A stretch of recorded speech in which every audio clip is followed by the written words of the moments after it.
do you want to share a little bit about the student loan updates and then Yeah, absolutely.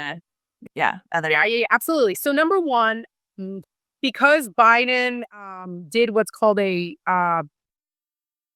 transition into repayment period and um, basically saying no servicer should report any late payments or missed payments to the credit bureaus. And so he did that on ramp into repayment, it was called, ended January 1.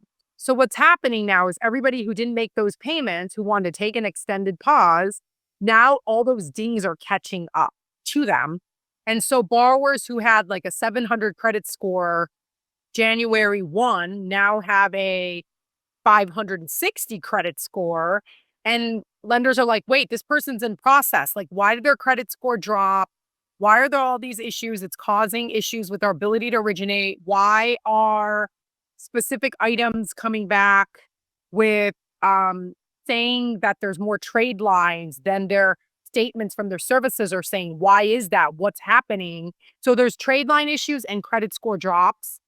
Um, and so that's a huge issue because obviously if your credit score drops, then if it drops below ability to originate, that's a huge bad error. Also, if it's different trade line reporting than what servicer statements are, then that's also an issue because we have to have an alignment in order to originate, right? And it's part of being guideline compliant, right? So Loan Sense has solutions to all of that. We deal directly with servicers to correct. A lot of borrowers aren't late because they just decide, I don't want to pay my student loan. But oftentimes they're late because there's been a service or change. They have an old address from when they were like their first house when they were in college. They never updated the address. They never updated the email they used when they were in college. So they're not getting notifications. They're not getting the notifications mailed or emailed that their payment's starting, or they'll get 4 notifications of different dates.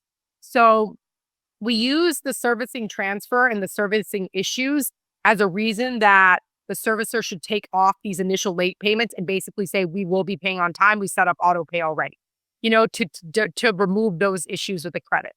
Another thing is trade line issues. If there's a trade line issue between the credit report and what the statement says, it's because a lot of loans are in process of being forgiven because they've already made their 120 payments or whatever. And it will show up on the credit, but it won't show up on the state servicer statement, right? So then we need to just ask the servicer for specific documentation stating that those loans will be forgiven. And so it could get basically nixed out of the DTI formula on the lending guidelines, but we need to ask for very specific documentation. And we also do that. So those are some issues with reporting on the credit that you'll see more and more borrowers are getting dinged because of miss or late payments that we can help correct without dealing directly with the credit bureaus because we're not a credit repair. We deal 100% with student loan servicers. And that's a big update on the credit issues and trade line issues. But of course, I'm happy to take any questions around that.